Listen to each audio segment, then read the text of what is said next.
This week on The Other Side, it's time to talk about racism, what it is and what it isn't. We need to sort out in Australia what our national identity is going to be. It'd be wrong to base it on race or religion, but it has to be based on something. Multiculturalism is not working. We'll explore. Also, an expert on Albo's proposed new misinformation laws will join me to discuss the very serious dangers it presents. Celebrating terrorists. It might be right to have some concerns about Israel's aggression, but are we underestimating the evil they're up against and being so open-minded in Australia that our brains have fallen out? The next big election in Australia will happen in Queensland this month, and the Premier can't even remember one of his main candidates' names. We'll take a look at that. And billionaire lefty George Soros is buying up radio stations all over America. What's he up to? This is The Other Side.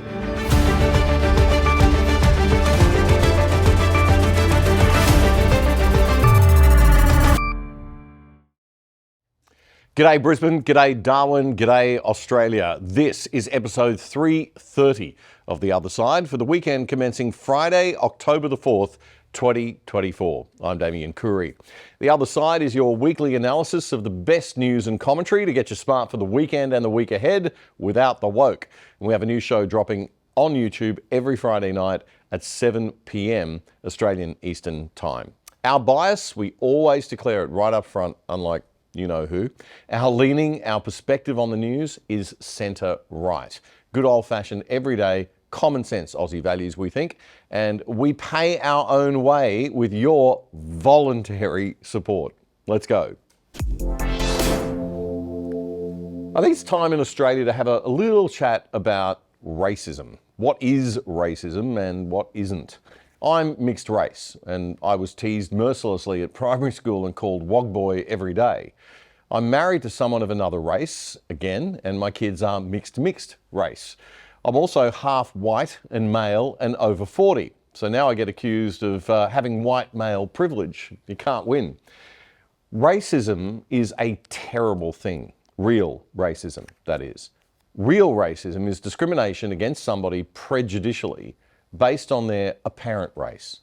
It is not discrimination against somebody based on their character, their beliefs, or their values. I have a dream that my 4 little children will one day live in a nation where they will not be judged by the color of their skin, but by the content of their character. The great Martin Luther King Jr. speaking 61 years ago. He said we should aspire to judge a man based on the content of their character. I'd humbly add that that is reflected in their behaviour as well. And it's not racism for a nation or any community to insist that people share some basic core values and beliefs if they want to remain a part of that nation or community. Now, it is racism to exclude someone who does share your country's values and beliefs only because of the colour of their skin. And Australia does not do that. We welcome people of all races and skin pigment. But we can't be a nation if we don't have some shared fundamental values. Some of those values can evolve and change slowly a little bit over time. They should always be allowed to be discussed. But we have to be united by something core and fundamental. These days, people confuse the term discrimination with the term racism. Discrimination is actually wise. We discriminate about 1 million things every day. What to eat for breakfast, how to handle challenges at work, who to do business with and who not to. It's part of being human and surviving and thriving to be good at discriminating. Again, it's only racist or sexist if you're discriminating based on race or gender alone. But the left have hijacked all of these concepts, racism and sexism in particular. They use them as a weapon of attack. And we've always got to have the courage now to call it out, because I think this is a civilizational moment we're in. It is not sexism if a woman doesn't get a job if she's not as competent as a male applicant. It's only sexism if she doesn't get the job because she's a woman. It's not racism if an Arab or Asian or Aboriginal person is excluded from a football team, for example, because other players were better than them. It's only racism if they were excluded because of their race. Discrimination based on the right criteria, as Dr. King said, judging someone based on their character, is not only okay, It's actually good and wise and necessary. So watch out when the left uses the slurs of racist or sexist as a weapon. It's not okay. It's actually worse than a racial slur itself, in my opinion, yet they do it all the time. And it's damaging to people who are suffering actual, real racism because it dilutes the seriousness of real racism. Modern Australia is not racist. It's not even systemically racist, as they like to say. Racism, hidden beneath the surface in the culture. Australia is a wonderful, open, welcoming culture and nation. It is possibly one of the least racist nations on earth, and maybe in all of human history. So what exactly are the left up to here? Why are they using the metaphorical devil's weapon of deception to make good seem bad and bad seem good? Why do they want to create division and problems where none exist all the time? Why all the red tape and laws and rules and regulations in government, in corporations and HR departments, in every workplace? What is all this madness really about? I think if we're totally honest, it's about power and control, keeping power in the hands of certain racial and gender groups inside big organisations, especially the government-run and taxpayer-funded ones like the ABC. This week, we were treated to this absolute nonsense from the ABC after it conducted an independent review of racism within its own organisation. Let's go back to journalist and senior cultural advisor for ABC News, Miriam Korowa, who's standing by with Managing Director David Anderson. Miriam.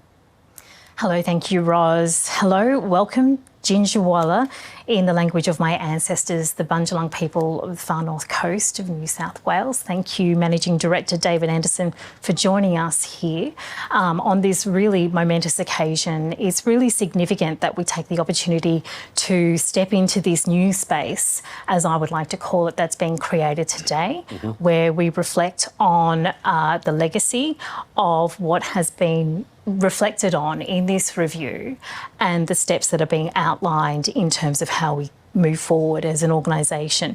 So in recognition of that, just acknowledging we're here today on Gadigal country, paying respects to elders past and present, and just respecting the manner in which that we have this conversation. I have no words. Actually, I lie. I've always got words, as you know. We are 1 minute in, and she hasn't even gotten to the first question. And I'm sorry, but you are not on Gadigal country. You're in Sydney. The Gadigal country may still live in your heart, and that's nice. But this is 2024, this is planet Earth, and this country belongs to all Australians. Sydney is a city built by people of many races on a system of law and culture that actually came from somewhere and from history. Now, I was born in Australia, and I'm Indigenous too, therefore. Your ancestors bring you no greater claim to this country than mine do. Your ancestors suffered no more injustice at the hands of the British than my Irish and Lebanese great-grandparents did. And we also need to acknowledge all the good that we got from the British as well as the bad. But the point is, Miriam Korowa, journalist and senior cultural advisor for the ABC, it is 2024. We're equal. We're all Australian. Even citizens like my wife, who wasn't born here, are equal to me and you in the eyes of the law and the culture of this great, open, welcoming nation. And I frankly am sick of people like you, radical leftists in cushy, made-up government jobs, telling the rest of us, including Aboriginal Australians who disagree with you, by the way, that we're not, or that we don't belong here, or that we're not equal to you. Because that is racism, and it is wrong, and it's got nothing to do with social justice and equality of opportunity in this great nation, and everything to do with people who have moderate talent and ability protecting high-paying jobs for themselves when they haven't earned the right in a free, fair and open marketplace to have those jobs. start off with David Anderson. For you, as Managing Director, coming through this process from 15 months ago when this was announced, what are you reflecting on today as you step through the testimony of some 120 ABC staff who have shared some really deeply painful moments of their experience here working at the ABC? Thanks, Miriam. Look, I'd also like to acknowledge the traditional custodians of the land upon which we're meeting today, the Gadigal people of the Eora Nation, and pay my respects to elders past and present. Oh my God. We are now 90 seconds in. Look, my reflection on this, Miriam, is that, look, it's an important piece of work that has taken some time to produce, and I'm very grateful to Dr. Terry Janke for the work of her and her colleagues to do it. I'm thankful for the 120 people who have contributed to this as participants. Oh, okay, we're now 1 minute and 45 seconds in, and we're so thankful you're thankful, Mr. Anderson. But come on, Kamala. Are you going to actually say something of substance anytime soon? As I reflect on it, it's a disturbing report when you read the experiences of the 120 people that have given their account and the testimonies that exist within this report. Okay, just stop. I can't take any more of this. 2 minutes of waffle. 2 minutes of waffle. I wonder what that cost. How many poor people could we have fed with that 2 minutes of ABC taxpayer funding, do you reckon? Enough. It is time to defund the closed shop elitist club of privileged media workers called the ABC. It is no longer just that the ABC's content is obscenely biased to the left when it's supposed to serve all taxpayers who fund it, but that its content is just bad. Its journalism is sloppy and of poor quality, as we've seen with the Heston Russell SAS scandal, and its existence in the internet age is unnecessary and redundant. And it creates an anti-competitive barrier to entry for other media workers who aren't in that little lefty club of elites like us. Because the chosen ones like you get $1 billion head start at a network funded by taxpayers to play in that's so rich it doesn't need to sell or run any ads. So we can't compete. What an immoral, unethical, unjustifiable disgrace the ABC actually is. Peter Dutton, it is time to do something. Private internet access is terrific. With all the big government clampdown on online speech lately, you are taking a big risk if you don't have a VPN. That's a virtual private network. And it blocks spying eyes in big government or big corporate from seeing your IP address and hacking into your data.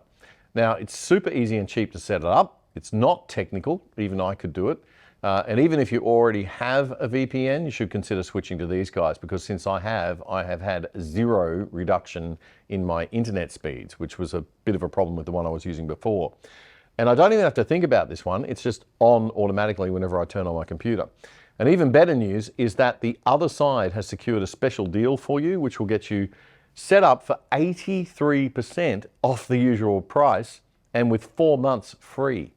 And get this, that brings the price down to less than $3 a month. It is absolutely amazing. So jump on it now, sign up to our special deal, and help support us by supporting our sponsors. piavpn.com/otherside. piavpn.com/otherside.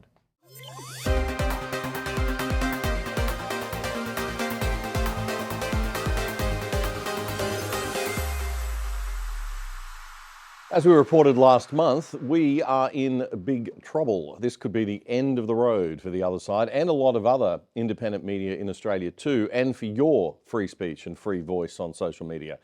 Because the Albanese Labor government's new MAD laws, misinformation and disinformation laws, will see us forced to shut down.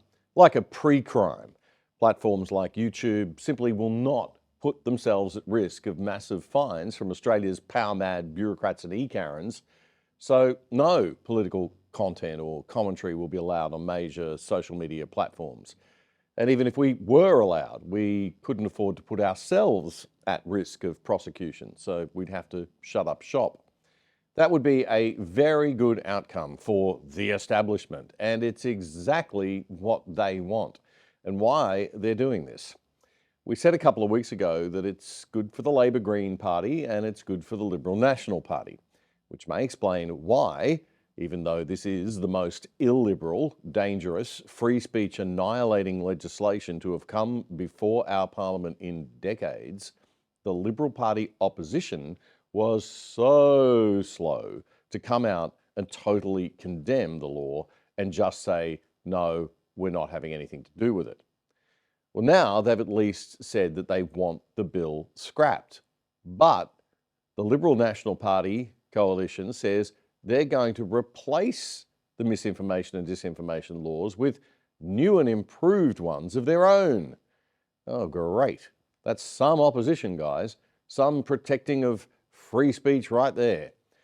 The very essence of free speech is that the last people who should be in charge of enforcing censorship are bureaucrats and politicians, which actually means at the end of the day, nobody can really police free speech.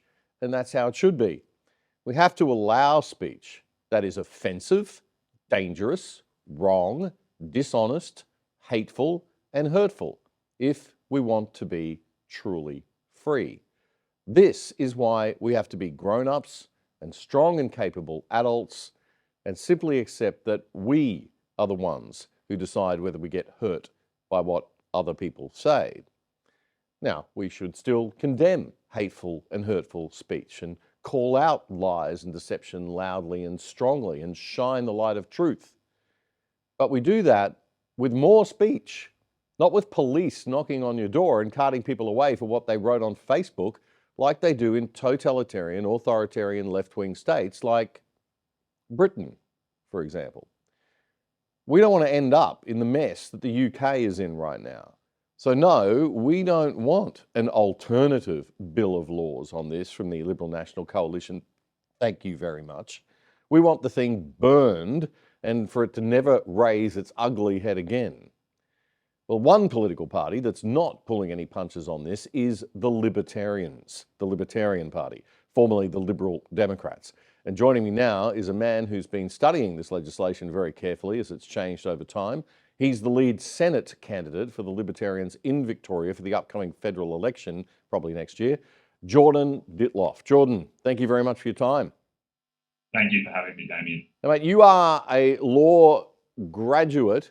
They've added some pretty interesting things to this legislation since the last time that it came and reared its ugly head late last year, and they knocked it down. And I thought they weren't going to bring it back.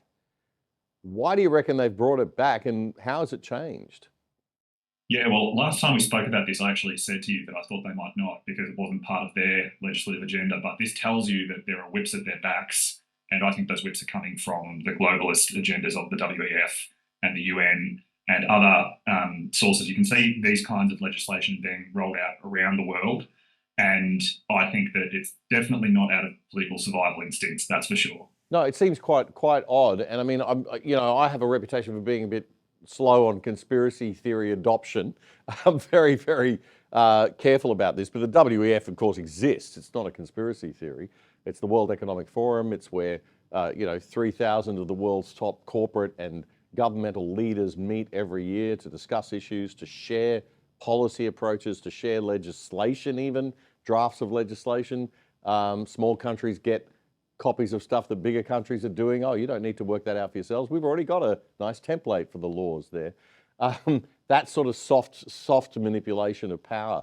But it might be even more sinister than that to a certain extent, perhaps, because it doesn't make local political sense, does it? I mean, you would just bury the thing if you were the Labor Party. Why create? Yeah, you would think that they would be looking for fights to back away from rather than new fights to enter into. But the WEF, in their annual report on global risk, identified misinformation and disinformation as the chief risk to global order in 2024. So that's their stated report. That's not conspiracy. I'm a law graduate. I read and assess the facts myself, and that is what they have said.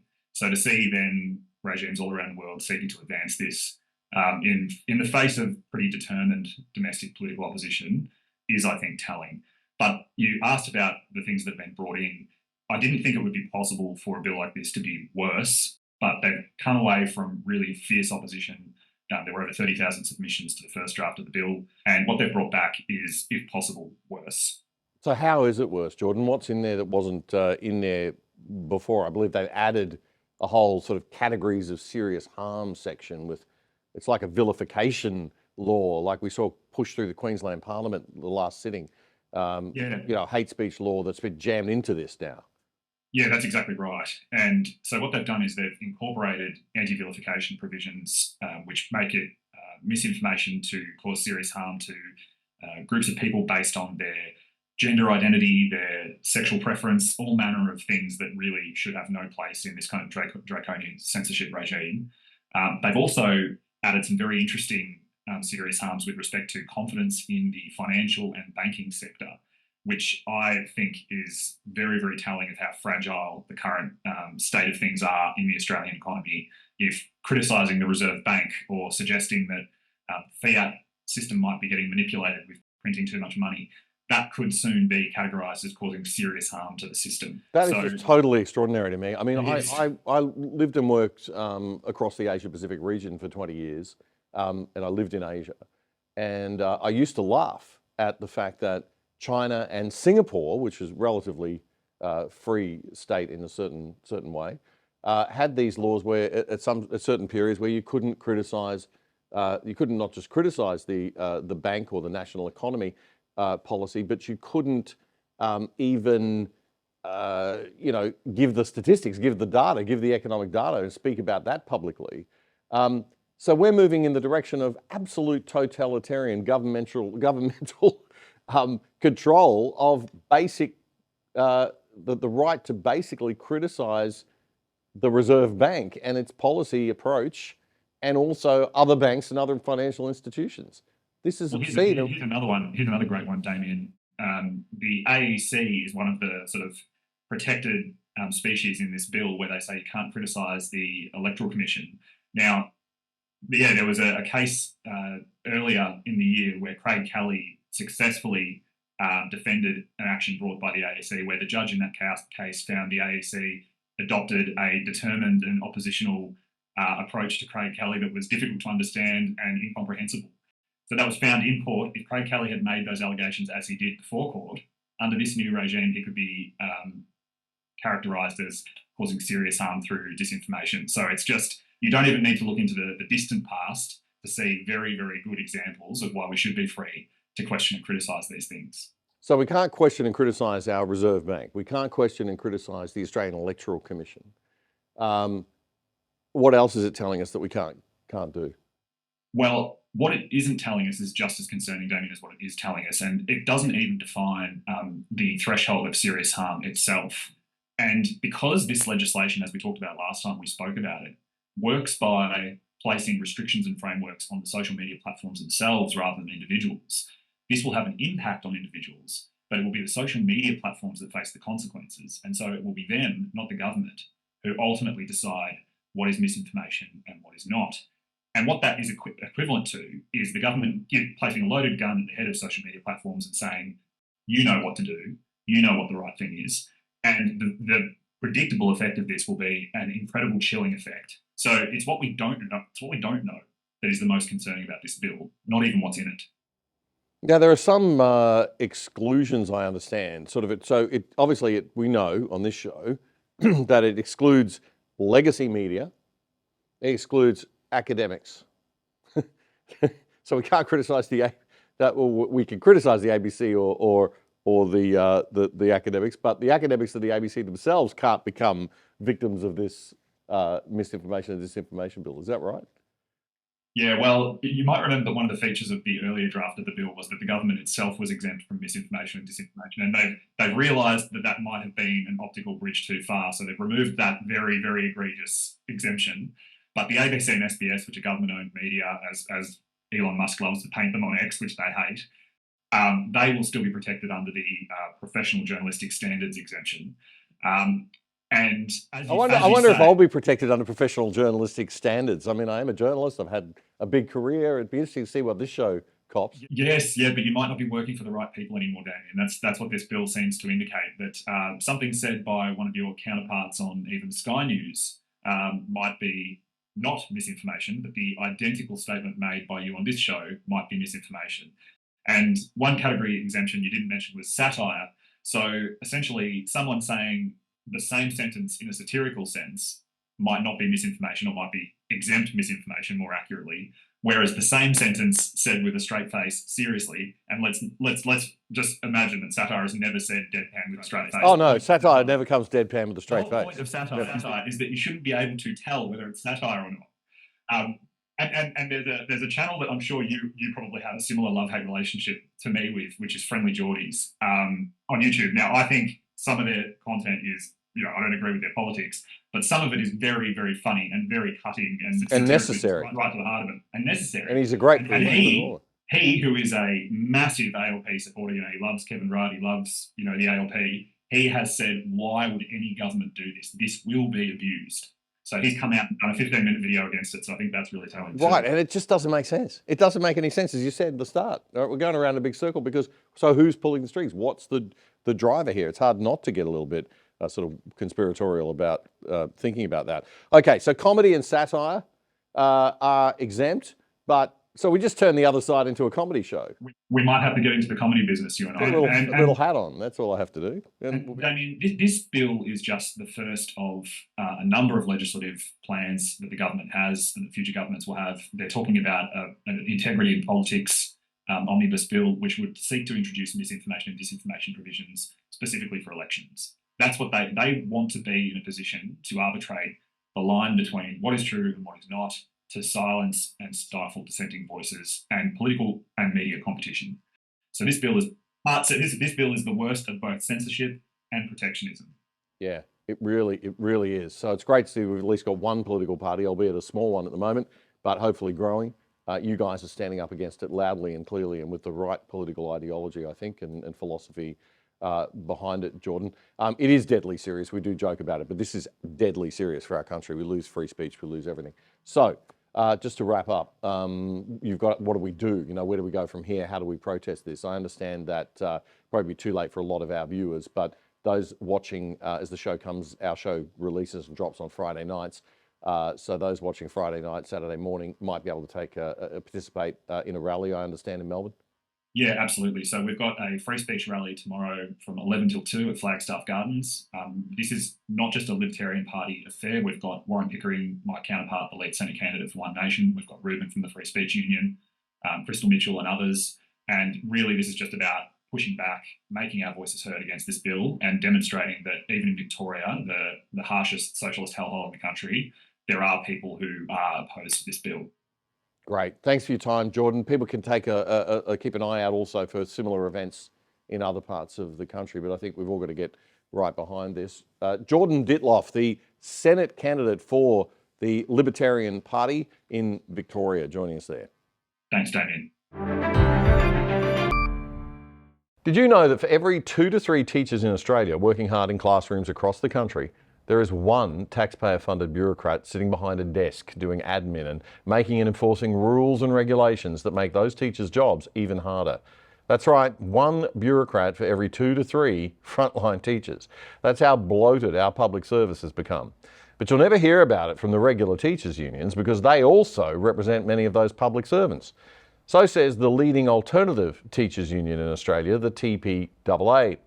If you're a teacher, it's time to change to a union that will not only look after you without using your money to support the Labor Party, but which is taking on the government education system to sidestep those bureaucrats and use the savings to pay all teachers 25% more.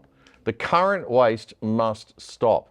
All the red tape doesn't just suck up resources and time, it actually takes the teachers away from teaching our kids and it wastes their time filling in crazy paperwork for meddling bureaucrats. So join the union that will actually stand up against big bloated government. Join the TPAA, the Teachers Professional Association of Australia. To find out more, just Google TPAA. The TPAA's fees are half the price because none of your money goes to any political party. And as an Other Side viewer, if you use our special code OTHERSIDE1 when you sign up, you'll get a further $100 off your first year's fees as a rebate on your first payments. Go to tpaa.redunion.com.au, tpaa.redunion.com.au to sign up now for a better union and support the Other Side too by supporting our sponsors. Thank you, teachers, you legends.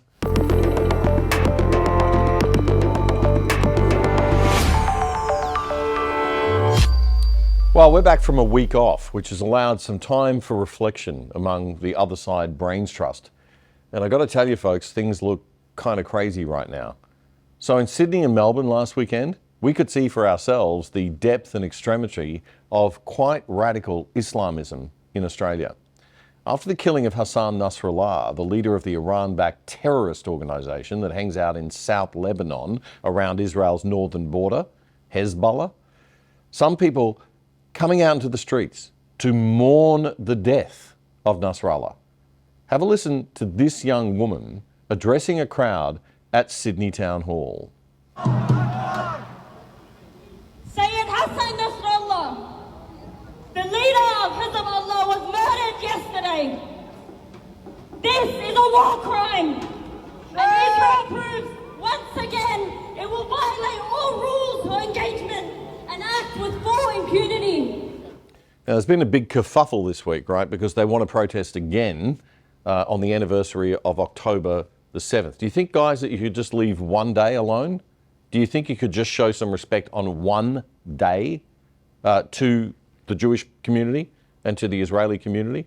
Just for one day, you know, and not, they want to march past the synagogue. I mean, give us a break. And let's just be very clear about who Nasrallah is. He led the Hezbollah militia for more than 3 decades. And Hezbollah is listed as a terrorist organisation in Australia.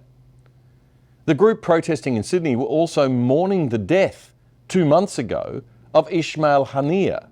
And he was the political chief of that other delightful Iran-backed terrorist group in Gaza to Israel's south, Hamas.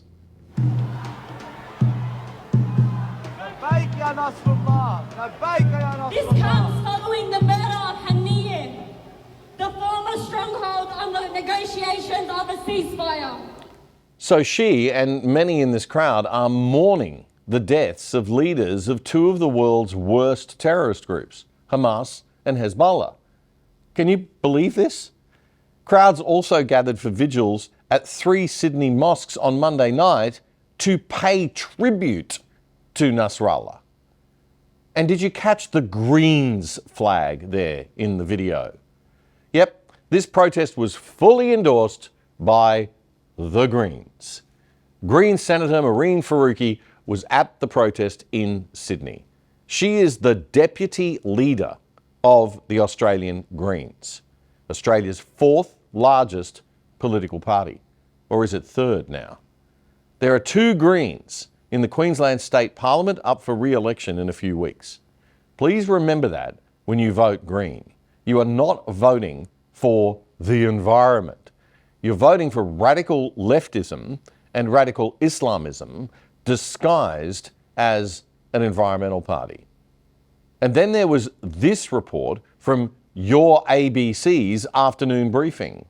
Also at home, police investigations are underway into whether criminal laws were broken by protesters who bore Hezbollah flags and images in the big Australian cities yesterday. As a listed terrorist organisation, that's not supposed to have happened. And it might not have happened had it not been for the latest onslaught of bombing by Israel in Lebanon.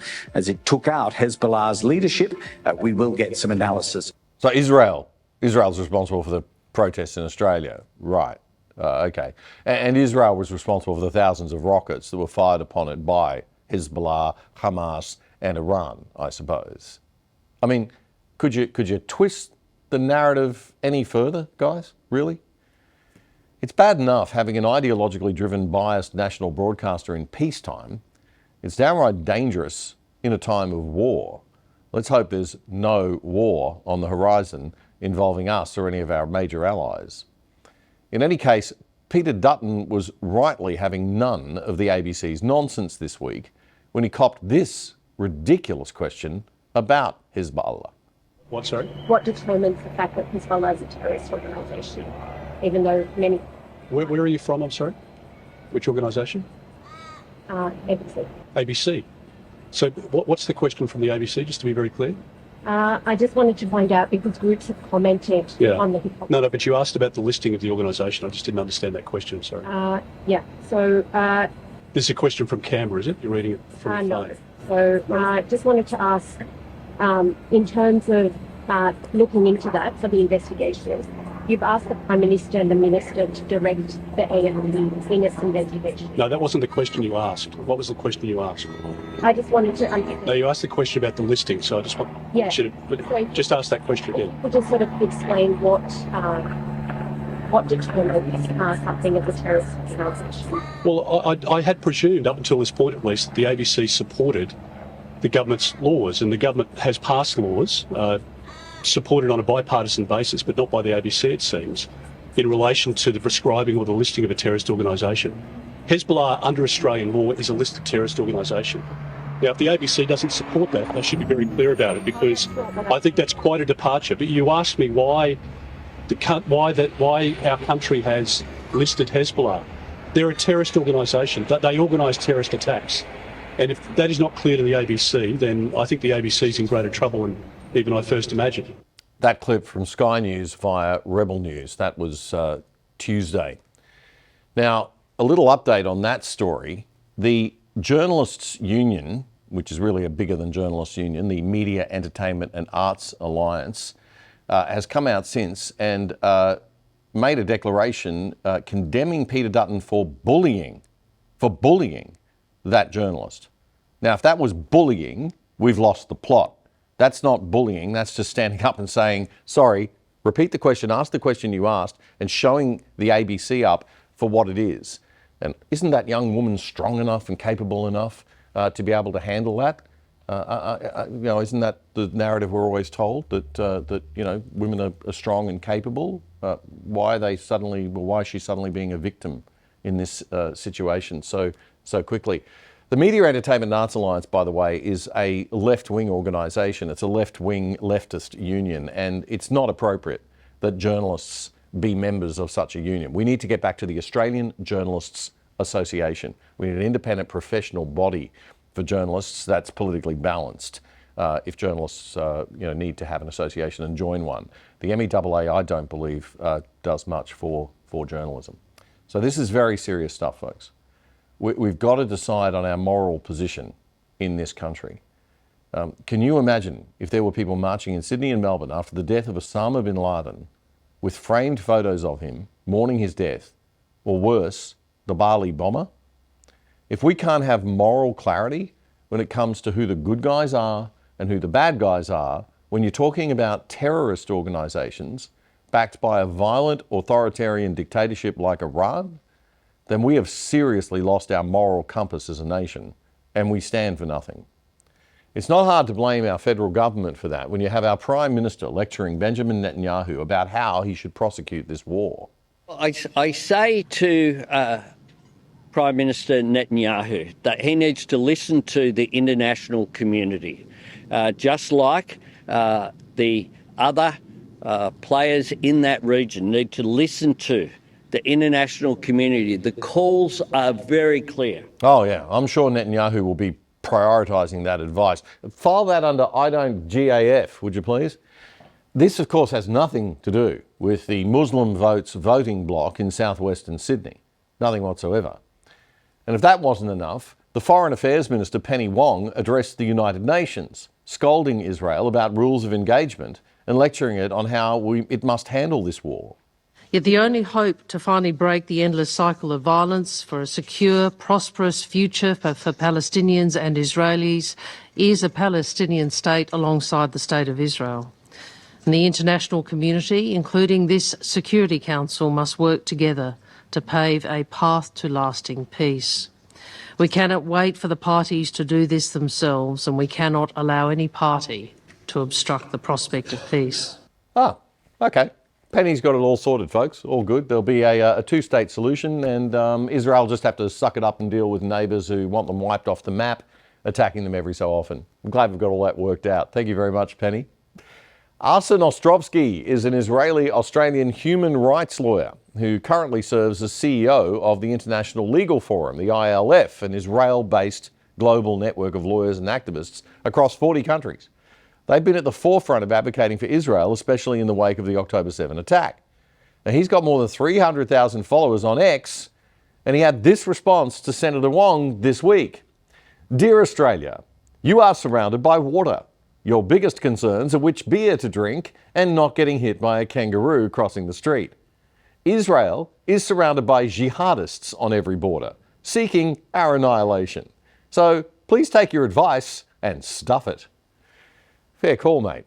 I mean, I wonder if those uni students piling hate on Israel would be feeling the same way if Papua New Guinea was regularly lobbing missiles into Townsville and Brisbane, and New Zealand was firing thousands of rockets into Sydney and Melbourne? Yeah, probably not. Have we become so outrageously multicultural that we have no cultural identity or backbone whatsoever? Have we become so open-minded that our brains have fallen out? It sometimes feels like it these days. I don't want war. Nobody wants war. Nobody wants to see kids killed and innocent men and women dying. And the world has had plenty of sympathy for the Palestinian people. But too many still want Israel wiped off the map from the river to the sea. And they make no secret of it. They chant it loudly in the streets and capitals of the nations that have graciously accepted them and their religious and ethnic brotherhood as migrants. Israel isn't going away, and its right to exist is morally and historically justifiable. They returned autonomy to Gaza in 2005. The people then voted for Hamas over Fatah. Big mistake. And I know they might not have had much choice in that.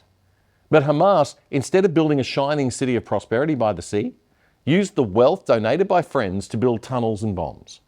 And they launch attacks, like the one that happened 1 year ago this week. And then they wonder why they face retaliation. And remember, Hamas and Hezbollah are proxies for Iran. And the Iranian leadership and its terrifying military arm, the Islamic Revolutionary Guard, are not a nice bunch of people. It might surprise some spoilt lefty Australian brats at university, but they don't give a rat's about your pronouns. With all the government crackdown on freedom of speech and digital IDs and marketing companies manipulating your information, you would be crazy not to have a virtual private network on your laptop and phone.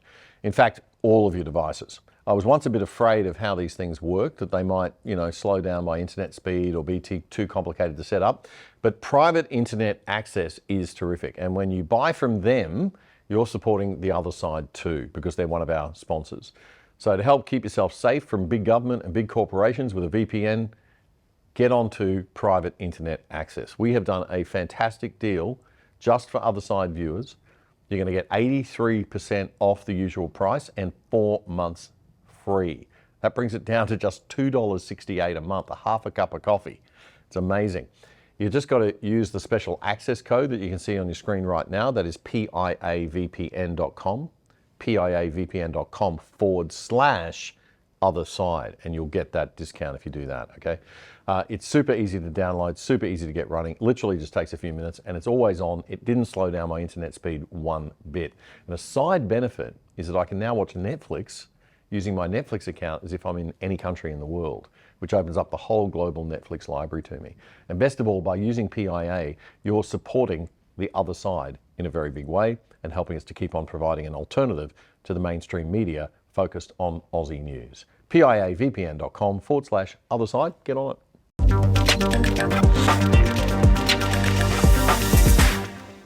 It was very good to see Peter Dutton and his spokesman for Home Affairs, Senator James Paterson, come out strongly this week in condemning the pro-Hezbollah protests in Sydney and Melbourne and laying out clearly that they were a breach of the law, unlike the Prime Minister, who simply said it was worrying.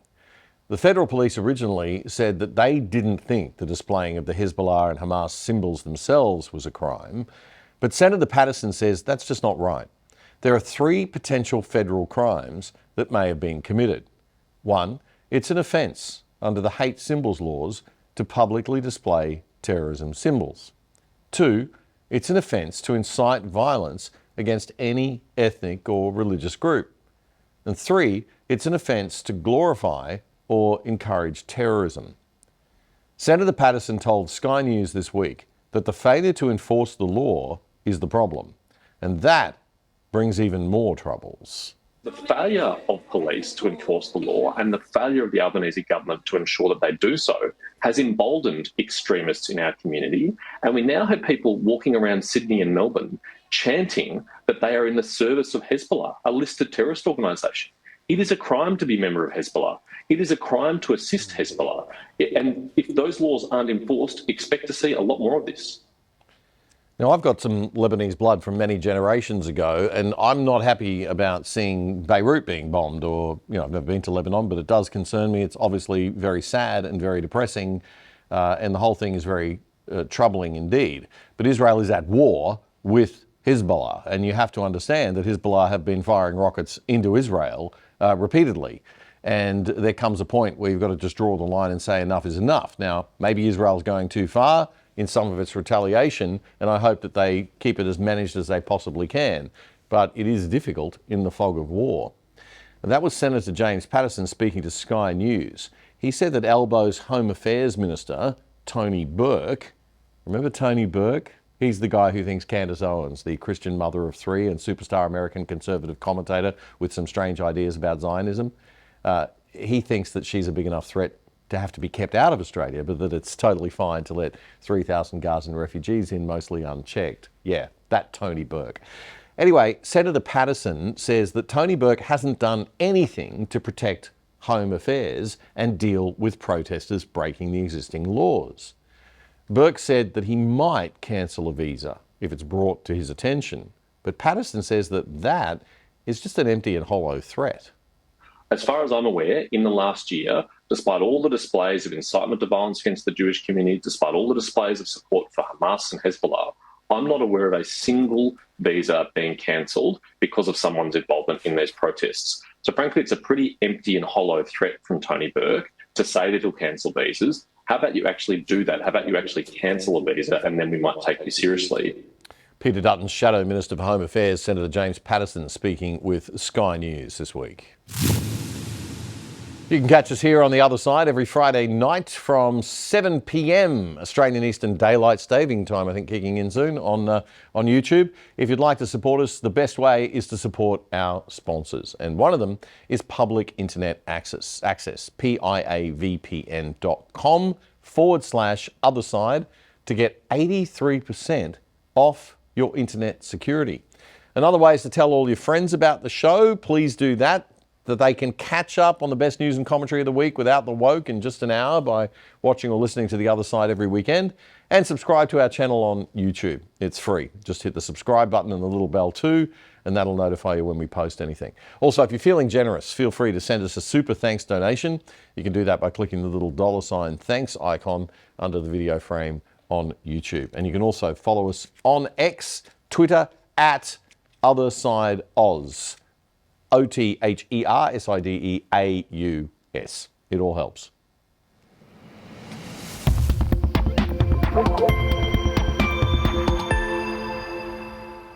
Now, I know there are a gazillion theories out there and some truths about Israel not exactly being perfect in its treatment of the Palestinians.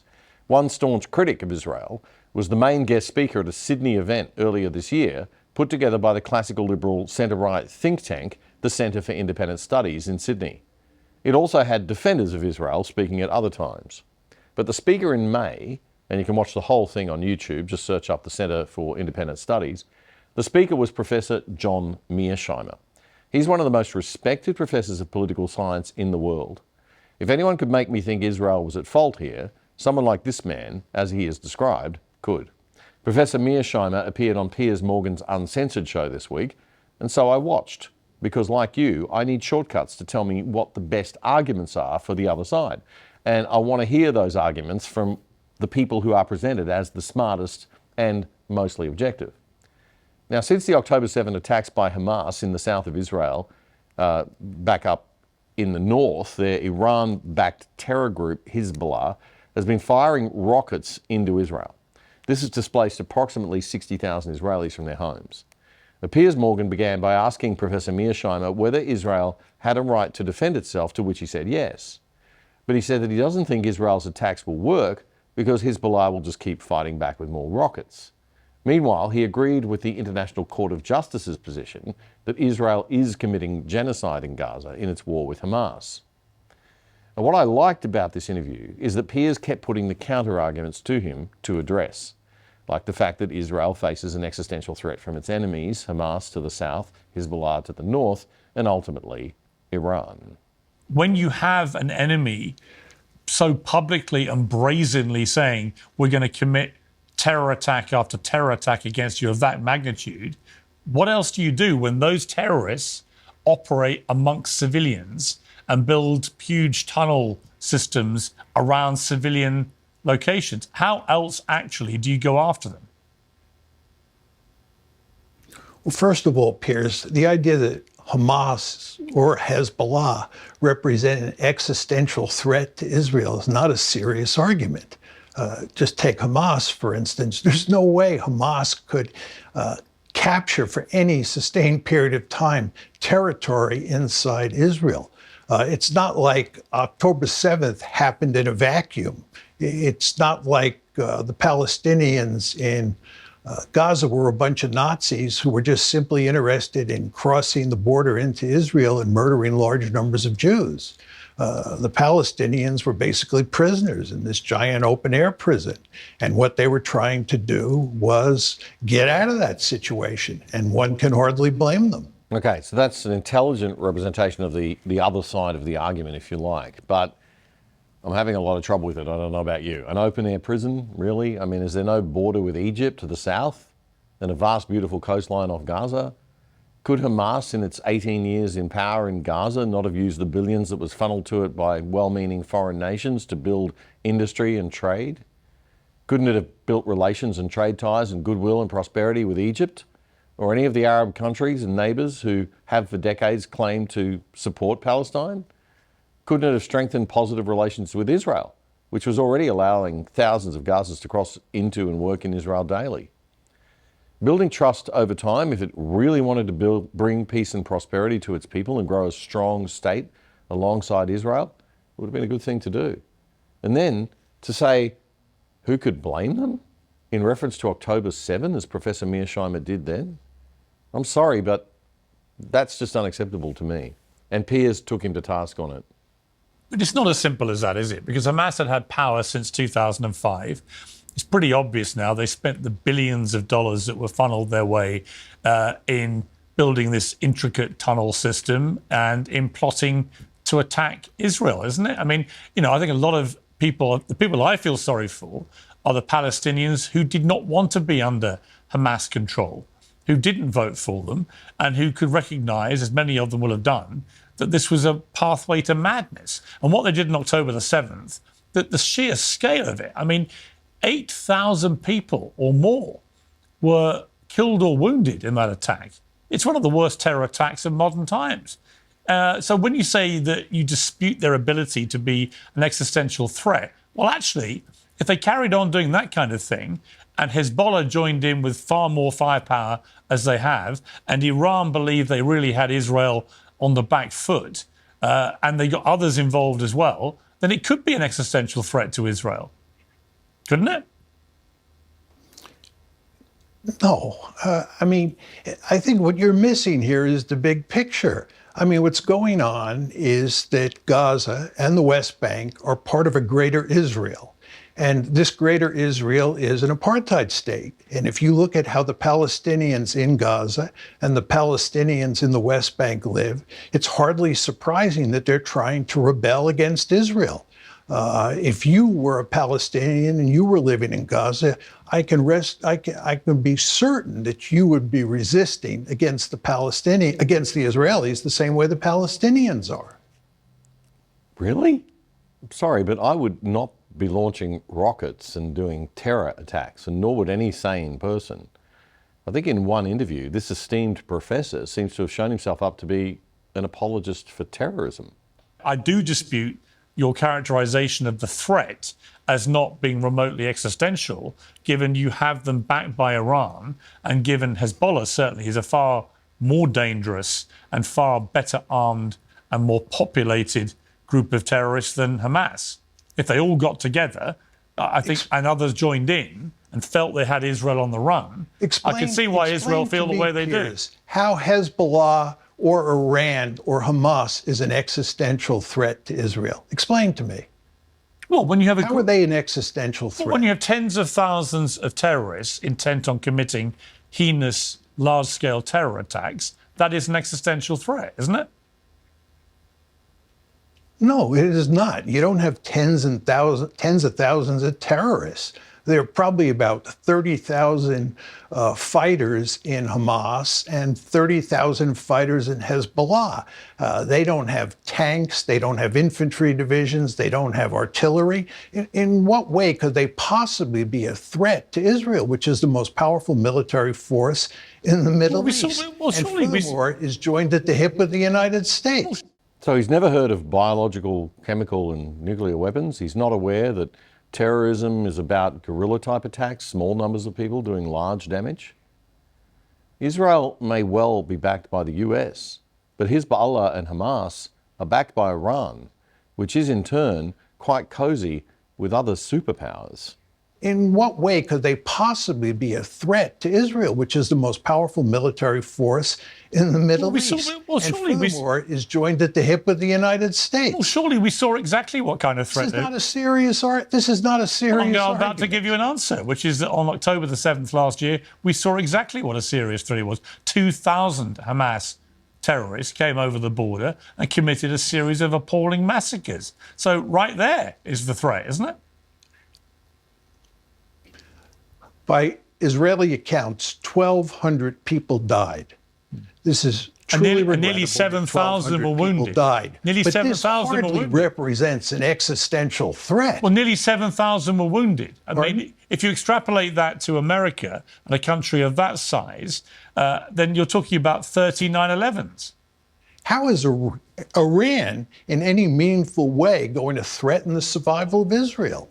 Well, by fueling this kind of terror. Exactly. Now, look, I mean, you may see some sense in what the professor is saying. Personally, I mean, this whole thing's doing my head in. I'm trying to understand it. I think we have an obligation to understand it. I don't think we can just say, oh, it's not affecting Australia. It is affecting Australia. It is going to affect Australia. We're part of the world. We've got to understand or try to understand these conflicts and try to work towards some peace. But I'm sorry. Yeah, when it comes to Professor Mearsheimer, I just can't.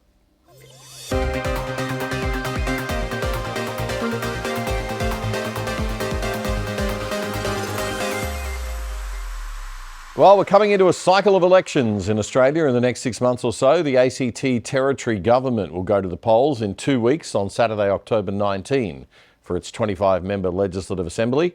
They currently have a Labor-Green coalition government. No surprises there from the bubble of bureaucrats in Canberra. Queensland is the next big one the following Saturday on October 26, so we're 3 weeks away from that one. Western Australia goes in March next year and the federal election has to happen before May, so quite a lot coming in the next 6 months or so. In Queensland, it's a long-term Labor government chasing an unlikely fourth term in office. Labor is looking very unlikely to hold on to power. It would help, though, if Labor Premier Stephen Miles could remember the name of the candidate running in one of the most important seats in this election, the hotly contested rural seat of Mirani. Miles was actually in the electorate in the city of Rockhampton when he forgot the candidate's name. I'll find out where they are and let you know. What's the name of the candidate, Mirani? I don't have that detail in front of me. You don't know the name of the candidate that's running for your team in the seat that you're in today? Susan? Yeah, of course, it's Susan. Yeah. Premier, I found the CS Energy. I was with her the other night. Yeah, she's one of my best friends. Susan? Was it Susan? Don't ask me her last name. All right. The candidate's name is actually Susan Tida, a social worker who's lived in the electorate all of her life.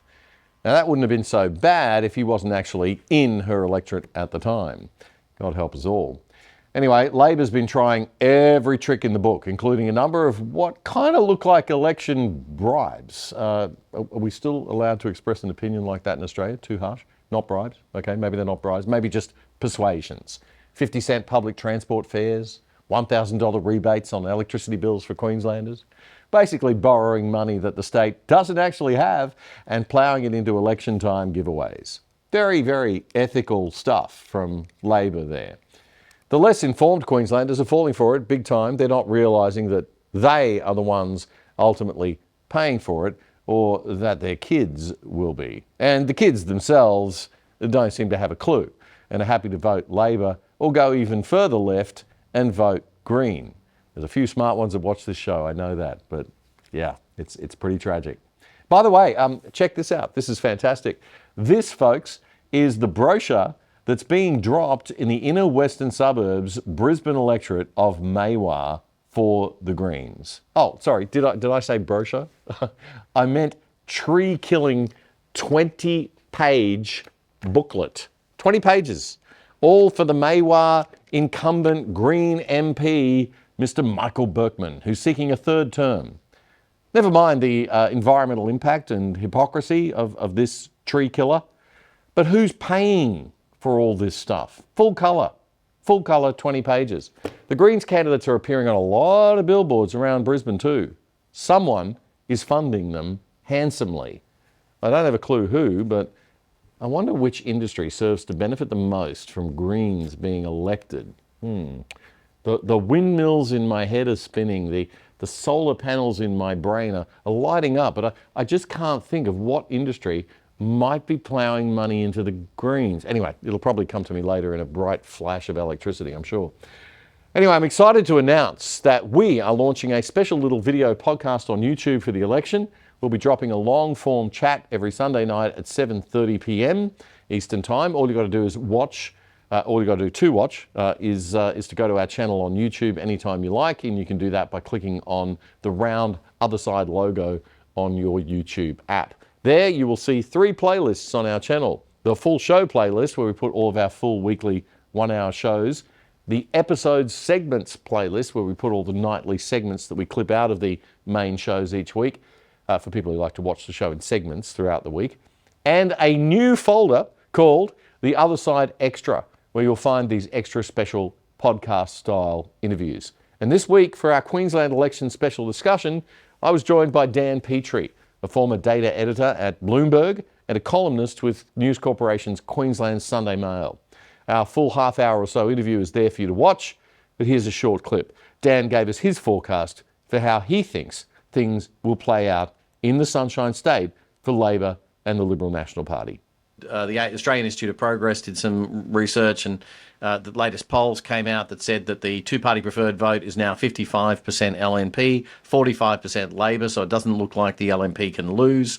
The AIP's research said that they've got to get that 53%, or they're not going to get a majority if they don't get 53% roughly. They will end up in a minority government. Do you think a minority government is still possible?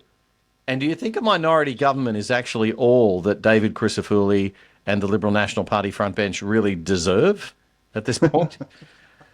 I won't be so strident in what they deserve. I'm not saying it. I'm not trying to put words in your mouth, then. I know I'm editorialising my questions. I never do that. This is an opinion show. I would say this, a couple of things. I think a minority government would actually be incredibly interesting for one reason. The one bargaining chip, and that have to do with the Catters, right? The one bargaining chip the Catters would have. I'm not sure if they're that keen on this idea, but if they said, we'll give you supply and support and that type of thing, but you have to give us the 7th state referendum, that would be an incredibly energising debate and process to go through, and something I would love to see in my lifetime. Not for any other reason than I think that the states in their current form and federation, that's a debate well worth having, but obviously for another day. That's the Katter Australia Party, of course, up in North Queensland, and you're saying that they might do a deal, but it might be with a string attached that you've got to have a North Queensland separate state referendum or something. Yes, I'm deliberately telling Robbie Katter via this video that that's what they need, the bargaining chip, for no other reason than... You haven't got me for editorialising. You're driving policy agendas. All right, mate, we better wrap it up. Do you reckon, though, like on the balance of it, do you think it'll be a minority government, or do you think LNP will be able to get over the line themselves? I think the LNP will.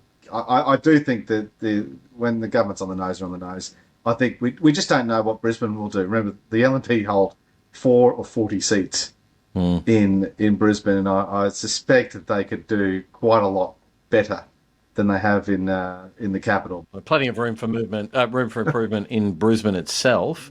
Yes. I don't look at the left side of politics that much, but are there any other seats apart from South Brisbane and Maiwar that the Greens could steal from Labor, do you think? Well, I think you have to look at the corridor where there's some polling suggesting that the health minister, Shannon Fentiman's in trouble against the possible LNP, but she's out in the outer suburbs. But I think it's those areas, starting to go from Toohey and in the inner city, that go beyond into more the, not Mount Gravatt area, but more the Coorparoo area where Di Farmer is and Balimba. Those things, they're live options. They're very, very, very challenging because state elections, you don't get much seat-by-seat polling. And this will be kind of the wild swing could possibly be on. Yeah. That's Dan Petrie, former data editor at Bloomberg and columnist with the Sunday Mail in Queensland. Our first half-hour interview will be there for you to watch on our YouTube channel under the playlist Other Side Extra on Sunday night.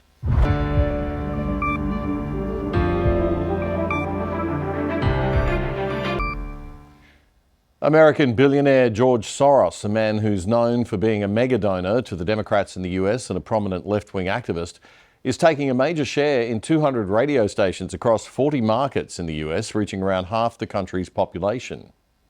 Why make trillions when we could make billions?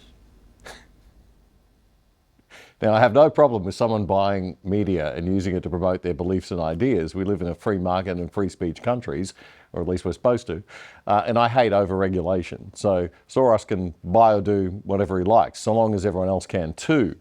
But it seems that America's communications regulatory body, the Federal Communications Commission, or FCC, fast-tracked the decision to give Soros's purchase the green light, as one of the commissioners told Fox News' Laura Ingraham this week. But if George Soros gets his way, will they have the ability to basically silence conservative voices?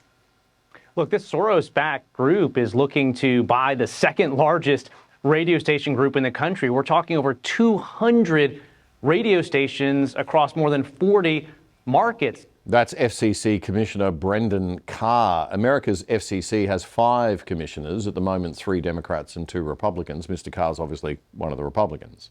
The vast majority are probably, music or sports, but there are at least a handful in those states that carry conservative talk radio, including Sean Hannity, Mark Levin, Dana Lash. And so I think there is a concern. Look, Congressman Chip Roy was first to this to sound the alarm that the FCC has been asked not just to approve this, but to approve it on a special Soros shortcut where we're not even going to run the normal agency process. Some Republican politicians in Congress are saying that the deal may amount to interference in the 2024 presidential election. 2 senior Republican lawmakers are very worried about the Soros move. They say Soros finances organisations that, quote, are advocating for free speech restriction and censorship of conservatives online, and is also investing in podcast platforms. Scott, I've been a frickin' evil doctor for 30 frickin' years, okay? Cut me some frickin' slack. Meanwhile, the vice presidential debate happened this week in America. There'll only be one. It was fairly dull, as these things usually are, but Trump's running mate, J.D. Vance, seemed to give specific policy positions, while Harris's running mate, Tim Walz, spoke in the usual motherhood waffly statements that his boss does.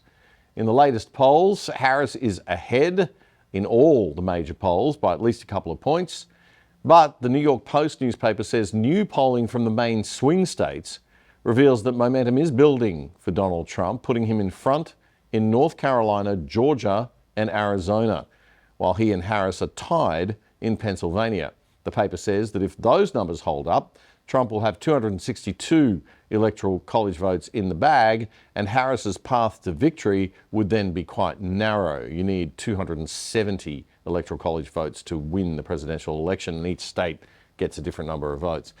The polling aggregate site, 538.com, this week says that both candidates, on its analysis, have about an equal chance of winning at this point.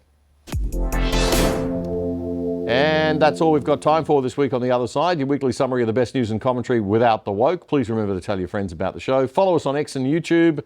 And we are now back on TikTok too, so watch out for our new shorts on YouTube also. Please smash the like, subscribe and every other button on all the platforms you can. We do drop a new show, full show, every Friday night, 7 p.m. And don't forget, this week, The Other Side Extra at 7:30 p.m. On Sunday night. That interview will be dropping. So take care, have a great week, and we'll catch you next week.